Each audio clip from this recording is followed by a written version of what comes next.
Atma with Paramatma. So if you are united with mind, body and soul, that is not the end result of yoga. End result of yoga is the connection with the super soul. There is a universal energy or power within all of us, which is called as super soul. So we all have two types of souls. One is Atma and another is Paramatma. Within all of us, there is Paramatma. There is a supreme energy within all of us. So the process by which we all can get connected. Now at present time we are disconnected, right? Like, our mind wants to do something else and our body does something different. Or our soul doesn't want to do something, but we do that thing. And then we don't know what is super soul. So we are not at all in synchrony. So the body has different demands. The mind has different demands. The soul or Atma, we don't care about it. Do we care about Atma? Do you care about Atma, Prabhu? Yes, it helps me be at peace with myself. How about you, Margaret? Do you know what is Atma? What is soul? No, right? So we hardly care about it, And then and Bhagavad Gita has Atma, knowledge about Atma or soul mentioned, but we don't have time even to worry about it. And then there is a Paramatma, so we don't even know about what is Paramatma. Where is in your body Paramatma, Prabhu? Where is he lying? Location? Paramatma. Atma is in the heart. Where is Paramatma? In the heart also. So two souls on the same seat. Right? It's like so Atma is a bird and the Paramatma is another bird on the same branch of a tree, and Paramatma is watching you. Whatever the activities you do, Krishna is watching you, like that camera. So that camera is watching all of us. So the process by which we link all these components of our body together, it is called as yoga. So do you think hot yoga can connect you to Paramatma? Hot yoga? It can depends on what if you believe hard and firm, I should say, then yes, the spirit can be connected. In hot yoga? Yes. Okay, dog yoga can connect you to Paramatma? My answer is basically belief. Believe in it. Believe. Okay. So there is one thing called as belief, but there is another thing which is called as understanding. Sometimes you believe something, but it may not be true. You believe there is a water there, but it may be mirage. I think probably the people use all different kinds of, whether it's a dog or cat or anything, they're using like a prop, like a dancer, using different props to make the dancing more flexible, much more appealable. Right, but does it serve the purpose of connecting whole body with the soul? What he's saying is right. I mean, it all depends upon what you're thinking. What you're thinking, right? So let's talk about it then. What you think is really true. So yoga is a ladder process, a stepwise process. You can't jump to the final destination just by doing one posture of yoga. There is a stepwise process of yoga. So first process in yoga is called as jnana, knowledge. In Bhagavad Gita is a yoga book where Krishna presents yoga in a stepwise manner. So second chapter is called as Sankhya Yoga, where Krishna presents the knowledge about the body and the soul. So Jnana Yoga. Then in the third chapter, Krishna talks about Karma Yoga. Then third, fourth, he will talk more about Karma Yoga. Then further he is going to talk about Ashtanga Yoga. What is Ashtanga Yoga? Ashta means eightfold process. So yoga of various. So first, Hare Krishna. So first in yoga process, you need the knowledge, what you are doing, right? For what you are doing, right? So if you believe then you need to have some strong foundation. So Krishna is giving the knowledge about the yoga process. Krishna gives the knowledge about the body and the soul. Then he talks about karma yoga. Then Krishna talks about Ashtanga yoga. Then he talks about Bhakti Yoga. So this is the yoga ladder pattern. So in what do we learn in Jnana Yoga or Sankhya Yoga? So Bhagavad Gita is a book of yoga. And Jnana Yoga means knowledge about yourself, and the surrounding you, the things surrounding you. So Sankhya Yoga or Jnana Yoga in the second chapter of Bhagavad Gita, it explains us about what is the composition of ourselves. So there is a body, right? So we have two types of body. What are the two different types of body? The gross body and the subtle body. So what is the gross body? Gross body means what we can see.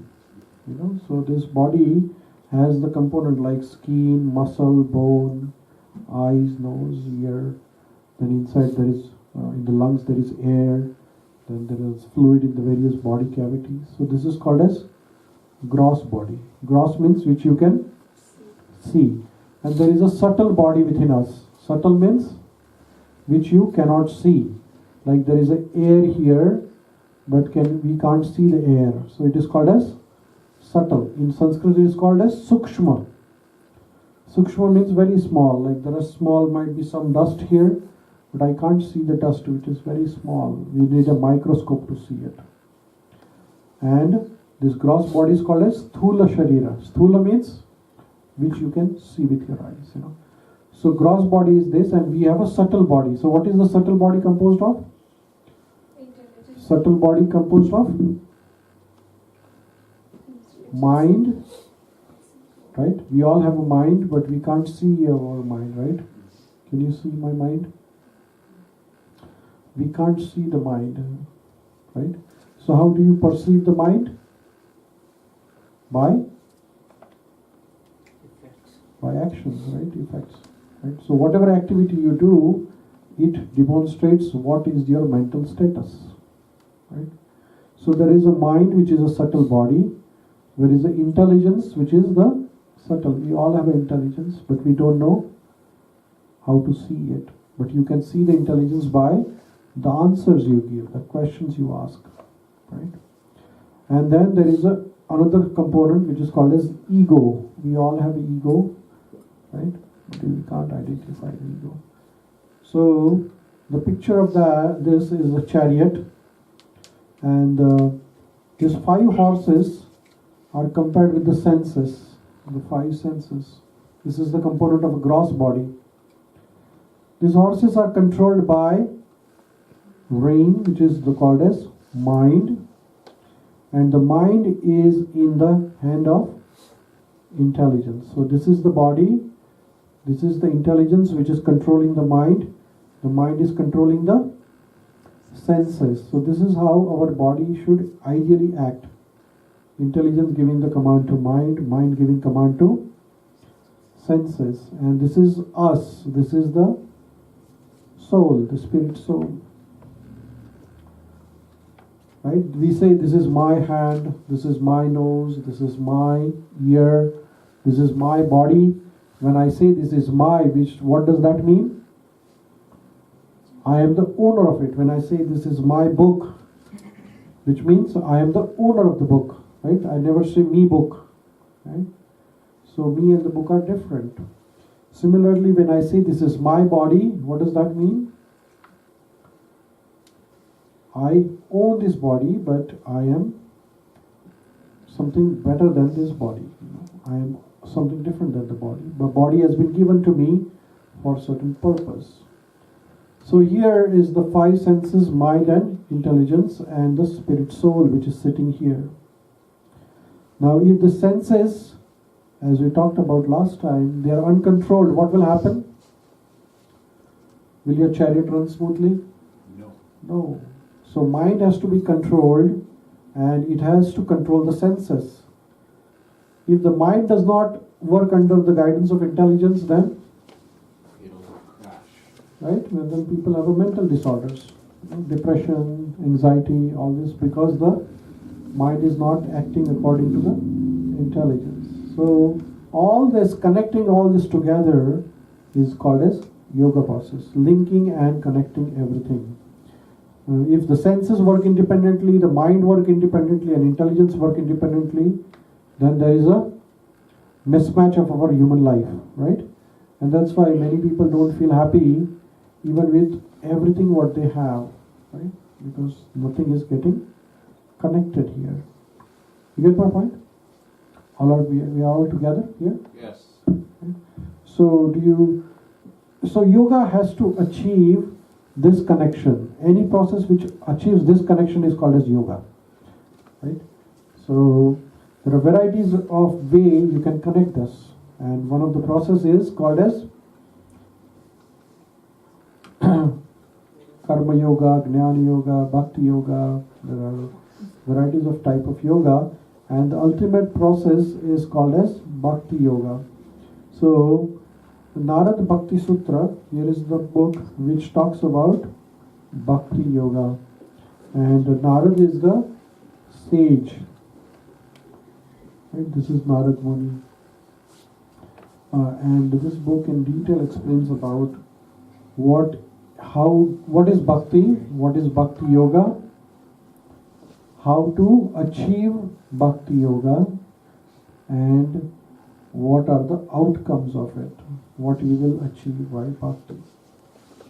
So Narad Muni is a great sage or Rishi who is the greatest devotee of Lord Narayan or Vishnu or Krishna, and he has been given a blessing that he can travel in the higher planetary systems, Svargaloka, or in the Vishnu Loka. He can come on the earthly planet, or he can go on the lower planetary system also. So that is Narad Muni. Narad Muni has this Veena, and this is called as, what do you call that? Kartal. It's a different type of kartal, not the kartal what we have. But he is constantly singing the Narayan's name, Narayan, Narayan, and he is one of the great devotee of Lord Vishnu or Krishna. Yeah, Narad Muni's life is also very interesting. Narad Muni was Gandharva. Gandharva means one who can sing very nicely in the Indraloka or Swargaloka. However, because of the curse, because of the offense he did, he was forced to be born as son of a maid servant. So he was from Gandharva Loka, from higher birth he came to lower birth because of the curse. And his mother, who was the maid servant, was serving great sages or Rishi Munis who were doing tapasya, austerity. And Narad Muni as a child was playing around those rishis who were doing the tapasya. And as his mother's duty was to help the sages, cleaning the pots, cooking for them, and looking after their well-being. And this small little boy, who is not Narad Muni at that time, that was his previous life, he was working around and playing around the sages. And the sages who ate food, and whatever is the leftover was given to Narad Muni. And when the sages were doing the austerity and reading the Srimad Bhagavatam and Bhagavad Gita, the Narad Muni got a chance to listen to them. Now one day, the sages left because their austerity was over, and Narad Muni and his mother were only two left. Now one day his mother went to the forest to look for the food, and she got bitten by a snake and she died. So Narad Muni was a very young boy, like 6-7-year-old boy, and he was left alone. And he remembered the teachings of the sages who were around him while he was playing around them. So he remembered that in the difficult times, the only person who can help you is Vishnu. So he went to the forest in search for Vishnu, and underneath a tree he sat and started meditating upon, as per the instructions of the sages who taught him while he was playing around. He started meditating upon Vishnu, the four-armed form of Vishnu. And as Narad Muni did the meditation as a young child, the Vishnu appeared after some time in front of him. And as the Vishnu appeared, Narad Muni was really happy as a boy. And after a while, the Vishnu disappeared from his eyes. So Narad Muni was looking for, and Vishnu said that I have given you the darshan so that your longing to worship me remains, and you dedicate this whole life for my bhakti, and in the next life you will be born as a devotee. So that young little boy spent entire life in looking after his bhakti or devotional life, and next life he was born as a Narad Muni. Narad Muni is the teacher of many great bhaktas like Prahlad, Dhruva, Valmiki. Who else? Vyasadev, So like that. So Narad Muni is a great devotee of Lord. And one day, Narad Muni was visiting Vyasadev. Vyasadev, everybody knows the Vyasadev, right? Vyasadev is the one who compiled 4 Vedas, then Upanishads, 108 Upanishads, 18 Puranas, Mahabharata, right? So one day, Vyasadev ji was sitting at his cave in Badrikashram in Badrinath. If you have visited to India, northern India, there is Badrikashram. You can visit there, Badrinath. There is a cave. Now Saraswati river used to flow by the cave, but now Saraswati river has completely dried up. But still the cave of Vedvyas is still there.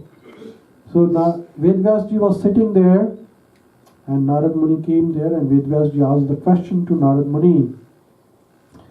He said that every man is looking for moksha, freedom, but there is no evidence of bhakti in the people. So he says the devotion is the only way for attaining the salvation. Bhakti is the only way by which you can approach to Krishna or Vishnu. There is no other way to approach Krishna.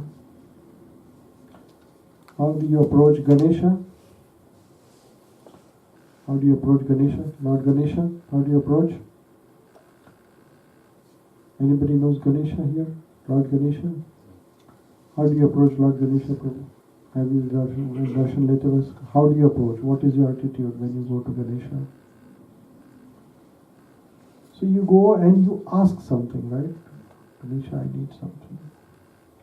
Or many times people worship Shivji, they need something. So that is the relationship of give and take. But you can't approach the same way to Lord Vishnu. Vishnu will not give you what you want, because Vishnu is not the order supplier.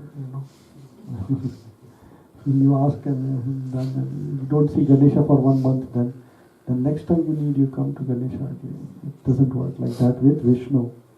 Vishnu, you need to have a relationship, then only Vishnu will listen to you. Otherwise it doesn't work. So devotion is the only way you can approach Vishnu.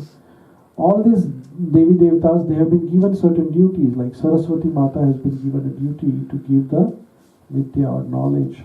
Lakshmi Mata has been given the assignment to look after the wealth. Ganesh ji has been given assignment to remove the obstacles. But Vishnu has not been given any assignment, because Vishnu is the one who assigns everyone. So there is no assignment for Vishnu. So Ganesh ji has been given a duty, so he will do his job. If you go and approach him, he will give you what you need. If you go to Durga, Durga Mata has been given a duty of protecting everyone. Right? So if you go and ask Durga Mata for protection, she will give, because that is her duty to give you protection. But that doesn't work with Vishnu. Vishnu, you need to have some relationship, then you can contact him. Otherwise, there is no way. Business relationship doesn't work there. So devotion is the only way for achieving and attaining salvation. So Narad Muni says, Vedvyasji says, all others have importance only insofar they are auxiliary to it. I humbly ask you to explain me the devotion or a bhakti, that how do we approach Vishnu or Krishna. And so then Narad Muni says to Narad Muni explains it to Vedvyasji. He says, I'm going to explain you first. He's going to explain what is bhakti is all about. Devotion is all about. So he says, Athato bhakti vyakyasyam. So now Narad Muni started explaining to Vedvyas about bhakti. What is this bhakti about? Now I will try to explain you the process of bhakti. So what is bhakti? What is Bhakti Yoga?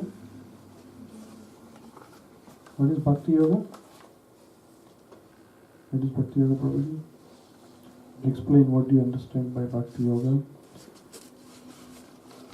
Do you do bhakti? Yes or no? Are you Devotional service. Devotional service. How many of us do Bhakti Yoga? Do you do it? Bhakti Yoga? Prabhu, you do it? So what do you mean by Bhakti Yoga, Prabhu? Being a devotee of Lord? yes, Lord Right. Krishna.